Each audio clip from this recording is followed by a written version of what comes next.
Mesdames, Messieurs, c'est toujours un plaisir de vous retrouver encore cette semaine sur les antennes de Gabon 24 dans ce programme, le débat du 12-15. Aujourd'hui, nous parlons de décentralisation, notamment de la loi révisée de 2015. Avec nos invités, nous nous poserons la question de savoir pourquoi cette décentralisation au Gabon paraît bloquée, voire dans l'impasse. Et pour en parler, nous avons deux invités. Comme je le disais, Ken Moutou Pani, lui, il est juriste conseil, spécialiste en gouvernance des organisations publiques. Et à ses côtés, nous avons Stevie Essimandoutoum. Lui, il est président de la plateforme Expression Citoyenne. Monsieur, bienvenue sur Gabon 24. Merci. Et merci encore pour l'invitation. Voilà, c'est un plaisir de vous avoir pour parler de cette question encore beaucoup plus importante en ce qui concerne la décentralisation. C'est une question importante en ce qui concerne le bien-être de notre pays, le Gabon. Alors, monsieur, aujourd'hui, nous parlons de cette loi révisée de 2015. Selon ce que nous pouvons voir et selon certaines indiscrétions, cette loi de 2015 qui a été révisée, cette loi de 96 qui a été révisée en 2015 n'a pas connu beaucoup d'évolution. Pourquoi on parle de cette décentralisation qui paraît être au niveau statique, voire bloqué? Monsieur Moutou Pani. Alors, merci. Effectivement, c'est une question primordiale parce que aujourd'hui, on voit bien que la décentralisation qui a été annoncée depuis la loi de 1996 n'a pas connu une évolution assez impactante pour notre société. Mais il faut relever que la loi de 2015 qui vient abroger celle de 96 est une loi nouvelle qui apporte quand même un souffle nouveau à la décentralisation. Ce souffle, il est reparti dans les organes de gestion de transfert de compétences qui sont intégrés dans cette loi de 2015, mais également les compétences à transférer et les modalités de transfert qui devront être régies par une loi. Donc, en substance, c'est des apports nouveaux qui vont participer justement à ce que cette décentralisation soit désormais effective. C'est là justement les instruments juridiques qu'on n'avait pas nécessairement dans la loi de 96. Alors, vous, en tant que juriste, est-ce que ces éléments juridiques qui sont aujourd'hui présents dans cette loi révisée de 2015, qui devraient normalement favoriser à ce que l'effectivité soit véritable, qu'est-ce qui peut aujourd'hui bloquer que cette décentralisation n'ait pas pris forme comme on l'attendait? Alors, on peut relever deux principaux obstacles. Le premier des obstacles, ce serait l'insuffisance des instruments juridiques d'application de cette loi de 2015. Cette loi définit, organise les modalités de transfert, d'organisation des collectivités locales, mais il faut derrière des décrets d'application, des arrêtés pour mettre en œuvre justement les indications qui sont contenues dans la loi. Là, à ce niveau, nous avons fait un bond en 2020 avec la loi 28 2020 qui fixe les modalités de mise en œuvre de transfert de compétences de l'État central vers les collectivités locales. C'est déjà une avancée considérable. Cette avancée permet justement de regarder derrière quelles sont les matières que l'on va devoir transférer et quels sont les décrets qui vont être pris justement pour que l'État central puisse céder certaines de ces matières aux collectivités locales de telle sorte qu'elles soient administrées par elles et donner une plus-value au sein de la collectivité. Alors, monsieur Sima Ndoutoum, nous rappelons que vous êtes le président de la plateforme Expression Citoyenne. Votre voisin Ken Moutou Pani, lui, il a parlé des aspects juridiques qui devraient normalement favoriser la mise en place de cette décentralisation de manière beaucoup plus efficace. De 2015 à aujourd'hui, il parlait de procédures. Alors, de 2015 à aujourd'hui, est-ce que c'est pas trop long pour mettre en place des mécanismes qui favoriseraient la mise en œuvre ou encore l'applicabilité de cette loi de 2015? Alors, merci. Il faut dire qu'en matière de droit, en matière de réglementation, il y a ce que Montesquieu a appelé l'esprit et la lettre. Il y a l'esprit, c'est-à-dire ce qu'on veut faire, ce vers quoi on veut aller. Il y a la lettre, c'est-à-dire l'environnement qui doit accompagner la vision, c'est-à-dire l'orientation que nous nous sommes donnée. Il faut dire que concernant la décentralisation, il y a quand même à observer une certaine réticence, une certaine résilience au changement. Parce que décentraliser, c'est quand même changer une habitude. L'habitude de l'État central à concentrer tout le pouvoir. Et donc, ce principe de décentralisation inaugure une nouvelle manière de faire. Donc, c'est normal qu'il y ait des réticences. Historiquement, c'est quand même près de 20 ans qu'on en parle, notamment depuis la décennie 90, avec la loi 15/96, où les acteurs politiques se sont largement exprimés et il y a eu des précédents. Il y a eu des précédents, c'est-à-dire que le premier mandat des collectivités locales, c'est-à-dire le mandat de 2016 à 2021 ou 2020, de 1996 à 2021 ou 2022, il y a eu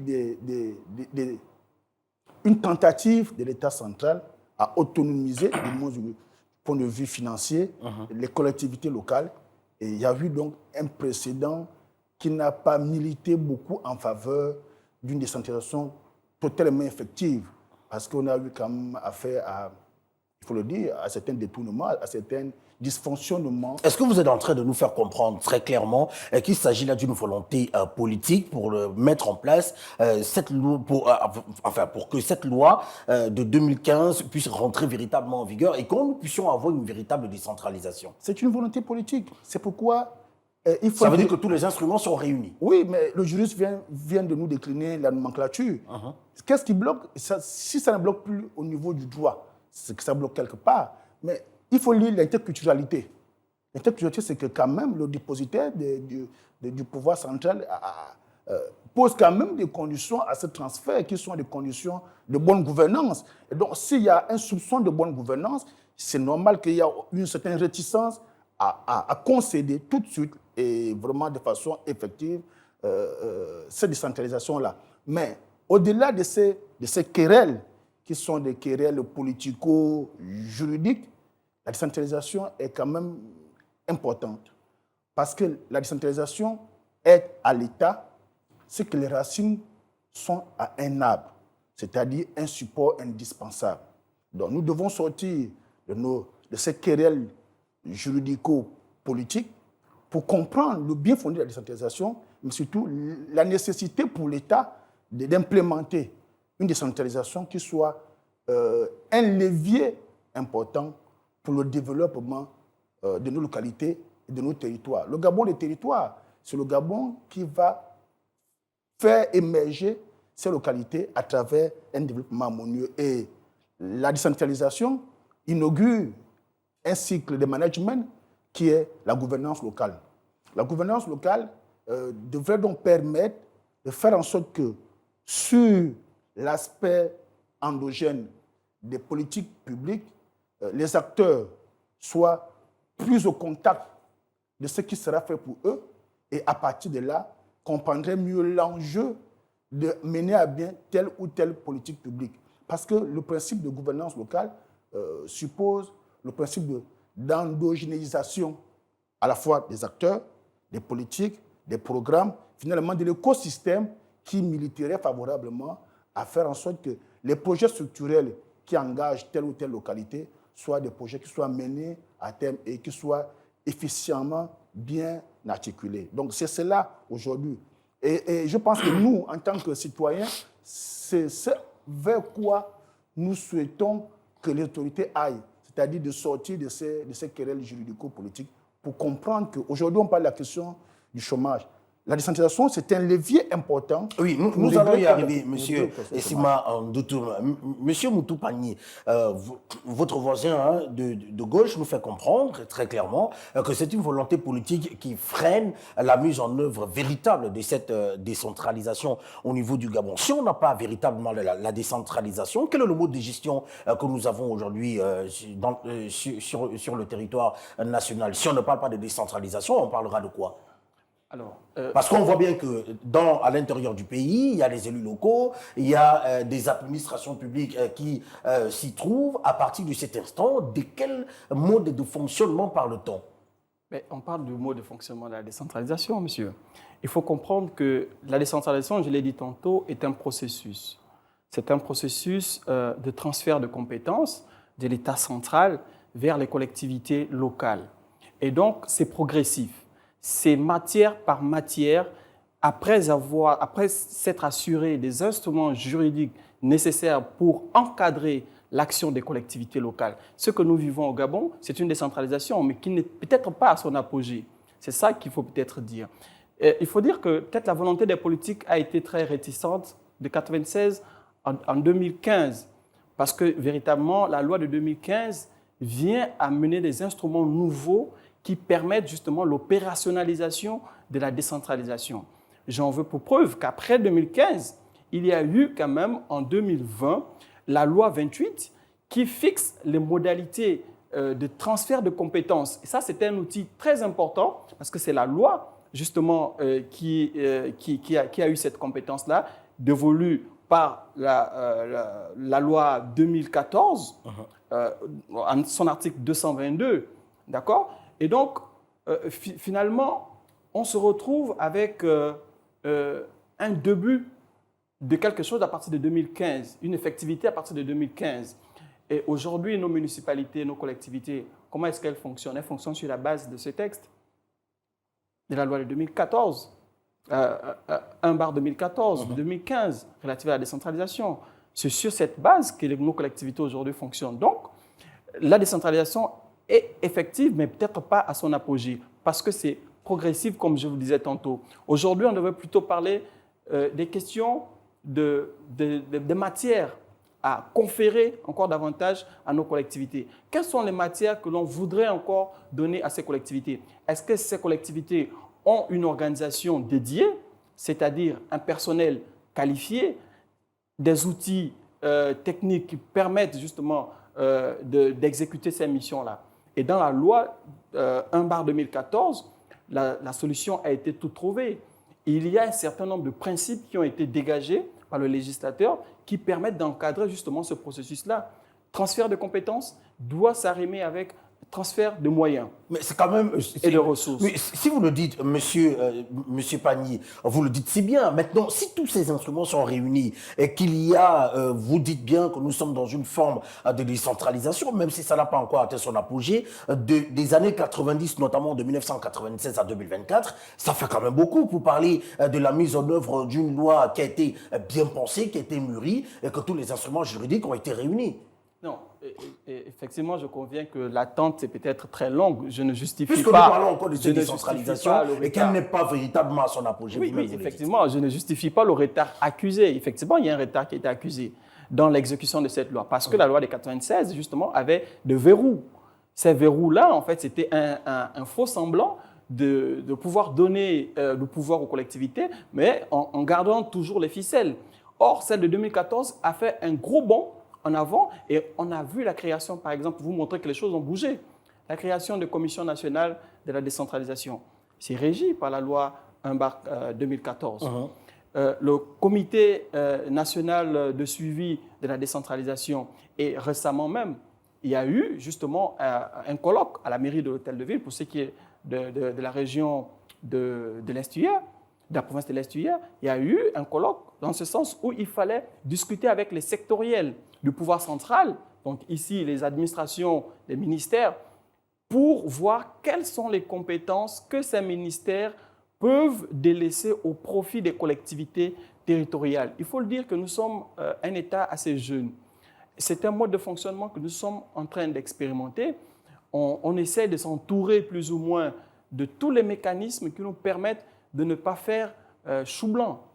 D'accord? Et donc, en ce sens, vous comprenez aisément qu'on va étape par étape. Après l'étape des instruments juridiques, de la loi portant sur la décentralisation qui organise les collectivités locales, de la loi fixant le transfert de compétences de l'État et des rapports qui devront régir l'État central et les collectivités locales, il y a les commissions qui sont mises en place. La Commission nationale de la décentralisation qui est mise en place. Il y a le comité de suivi, évaluation de la décentralisation qui est également mis en place. Et eux, ils travaillent actuellement, je pense, sans risque de me tromper, ils travaillent actuellement dans le sens d'identifier les compétences nouvelles et des finances qui vont être apportées aux collectivités de manière à ce qu'elles s'administrent librement. Alors, Monsieur Sima, après Monsieur Pagny, j'ai envie de vous poser la question de savoir, est-ce qu'il faudrait approfondir encore d'autres éléments dans cette loi de 2015 pour qu'on puisse y avoir une décentralisation bien appropriée sur le territoire national? Je pense que on est là dans le péché mignon de toute la démarche juridique. C'est-à-dire que trop procédurier et très lourd. En réalité, comme j'ai dit tout à l'heure, il y a quand même eu une volonté. Cette volonté-là, elle a donné quoi? Nous avons eu, dans ce pays, à ériger des départements de plein exercice ministériel, de plein exercice dédiés à la décentralisation. On a vu des ministres qui ont géré le plan de la décentralisation comme une mission régalienne du gouvernement. Mais au bout de 2-3 gouvernements, avec des ministres chargés de la décentralisation, on ne peut plus être au niveau où le juriste nous expose les faits. Sinon, quelles ont été les missions opérationnelles de ces ministres-là? Le dernier ministre de la décentralisation, c'était le ministre Otunga Osibadio. Mais tout un ministère dédié à une question, on devrait quand même pouvoir aujourd'hui avoir plus d'éléments opérationnels. Alors, selon vous, très rapidement, parce que le temps qui nous attribue est très court, selon vous, M. Sima, qu'est-ce qu'il faut réellement pour que cette loi de 2015 puisse être appliquée comme elle se doit? Il faut la volonté politique. J'ai l'intime conviction que le dialogue national qui vient de se terminer a forcément penché sur cette question de décentralisation qui est une question importante dans le développement de notre pays. Il faut une volonté politique. Aujourd'hui, on a l'occasion de faire bouger les choses. Pourquoi? Parce que les élus locaux, souvent, ont été élus sous la bannière des partis politiques et donc des programmes à respecter. Aujourd'hui, on a des délégations spéciales qui n'ont pas d'engagement politique. On doit pouvoir expérimenter cette occasion, cette opportunité pour faire avancer la décentralisation. En réalité, comme je vous disais, la décentralisation doit être pensée au niveau de la gouvernance locale. Il faut aujourd'hui intégrer les acteurs non institutionnels à la gouvernance locale. Parce qu'aujourd'hui, il faut que les populations participent, n'est-ce pas, à l'élaboration, à l'implémentation des politiques qui engagent leur futur. Aujourd'hui, nous sommes restés dans une décentralisation traditionnelle où les seuls acteurs institutionnels sont maîtres du jeu. Maintenant, dans les pays où la décentralisation a été aboutie, les pays occidentaux, la société civile joue un rôle important. Il faut parvenir à une décentralisation qui soit plus enclin à intégrer les acteurs non institutionnels dans la gouvernance locale. Moi, je pense à un management à 3 niveaux. Il faut qu'un premier niveau soit dédié à l'ouverture, c'est-à-dire à la concertation. Pour une politique publique, il faut pouvoir ouvrir une concertation qui engage tout le monde, où tout le monde s'exprime. Les corporations, les groupements d'intérêt économiques, les associations et les professionnels de toutes sortes de métiers doivent pouvoir s'exprimer pour apprécier, pour donner des idées qui puissent structurer une politique publique. Au deuxième niveau, doit être, très rapidement, doit être réservé aux experts pour toiletter tout ce qui a été collecté comme concertation. Et le niveau décisif, le troisième niveau, c'est le niveau de l'exécution de l'action. Et donc, tant qu'on n'aura pas compris que la décentralisation procède de la gouvernance locale qui doit implémenter une démocratie locale au niveau de la mise en œuvre des projets, on sera toujours en train de tergiverser à chaque fois. De spéculer entre ce que le droit a fait et ce que la pratique ne fait pas. Donc, il faut que le président de la transition se saisisse de la question pour faire avancer les choses au moment où nous avons les délégations spéciales qui ne sont pas soumises au dictat des agendas politiques. Donc, il faut aller il faut profiter de cette opportunité parce qu'il nous faut aller vers une décentralisation des opportunités économiques. C'est cela l'appel du peuple gabonais. La décentralisation doit être au service de l'économie locale. Alors, Monsieur Pagnot, au regard quand même des difficultés observées, que vous-même vous aviez d'ailleurs dit sur ce plateau, n'a-t-il pas lieu peut-être de revenir sur l'ensemble du processus et de s'interroger sur la faisabilité réelle et la nécessité même de cette décentralisation au niveau du Gabon? Alors, moi, je pense humblement que le processus ne souffre d'aucune ambiguïté. C'est un processus qui a été engagé pleinement à partir de 2015, de mon point de vue, à partir de 2015, et on est en train d'arriver progressivement finalement à ce que cette décentralisation soit réellement effective. N'oublions pas que l'enjeu de la décentralisation, en réalité, c'est de pouvoir faciliter le développement tout azimut des territoires. C'est l'enjeu principal.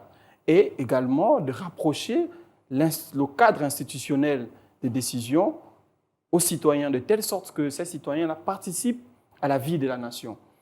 Et vous comprenez qu'il faut qu'on s'arrime d'abord des mécanismes. Il y a des aléas encore d'ordre organisationnel au niveau des collectivités locales qu'il faut lever. La compétence. L'État central veut donner des compétences aux collectivités locales. Sont-elles prêtes à assumer ces compétences-là? Je prends pour le cas de l'eau et l'énergie, par exemple. Si cette matière, demain, est conférée aux collectivités, est-ce que dans nos collectivités locales, on a des directions qui peuvent gérer humblement? Ça va être créé. Et donc, il faut d'abord s'entourer d'un certain nombre de préalables, que ce soit organisationnel du point de vue des collectivités et des préalables juridiques, donc les instruments qui vont encadrer justement ce processus. Sinon, l'État unitaire, l'État central risque de perdre tout son pouvoir au profit de l'État décentralisé. Vous comprenez un peu? Donc c'est vraiment, de mon point de vue, il y a des obstacles, mais ces obstacles ne sont pas infranchissables. Aujourd'hui, comme l'a rappelé M. Issima, c'est une occasion qui est donnée puisque nous sommes dans la refonte de l'État, nous sommes dans la reconstruction. C'est également une invite qui est faite aux autorités actuelles d'accélérer peut-être ce processus de telle sorte que demain, nous ayons des collectivités locales plus fortes, résilientes et qui contribuent au développement de leur localité, de telle sorte que l'impact soit réellement l'impact soit reçu directement chez le citoyen, lambda. Alors, M. Siba. Je pense qu'il a dit ce qu'est la vérité. La réticence du pouvoir central à perdre son autorité au profit du pouvoir décentralisé. C'est cela la pomme de discorde. Et c'est pourquoi je parle de volonté politique. Il est question de quoi? Mais pourquoi parler donc de cette décentralisation si finalement, parce qu'on sait bien ce que ça implique, cette décentralisation, pourquoi parler de ça alors qu'on a peur de pouvoir peut-être perdre ses pouvoirs ou encore perdre un certain nombre de choses, alors qu'on voit bien que c'est une nécessité pour le développement du pays? C'est pourquoi il faut éduquer à la citoyenneté. Il faut éduquer aux pratiques de bonne gouvernance. Il faut éduquer à la gestion parcimonieuse de la chose publique. Pour que, je vous ai dit, il y a eu un précédent dans notre pays. Pour que ce précédent-là ne donne pas raison au pouvoir central. Donc, c'est un travail d'éducation citoyenne, d'éducation politique et d'éducation de bonne gouvernance. Moi, je pense que la décentralisation, aujourd'hui, doit être une décentralisation des opportunités économiques. Nous avons nos régions qui ont chacune de ces régions un avantage comparatif par rapport à une autre. La décentralisation doit pouvoir, au lieu que ce soit forcément des questions régaliennes de l'eau, l'électricité, la décentralisation doit pouvoir faire en sorte que chaque localité tire profit de son avantage comparatif. La région du Grand Nord, aujourd'hui, c'est une région frontalière de 3 pays. Donc c'est un marché à conquérir, un marché à explorer, un marché à exploiter. Aujourd'hui, la gouvernance locale doit pouvoir faire en sorte que soit créée une classe moyenne d'entrepreneurs locaux au niveau de cette localité-là pour faire en sorte de challenger les flux marchands qui constitue cette région de 3 frontières. Donc aujourd'hui, on doit avoir une décentralisation axée sur des modèles économiques davantage comparatifs. À partir de là, nous allons régler plusieurs problèmes. Le problème du chômage, le problème de la pauvreté, le problème du mieux-être des populations. Parce que dès qu'on parle de questions de gouvernance, des questions de management, il y a de la réticence.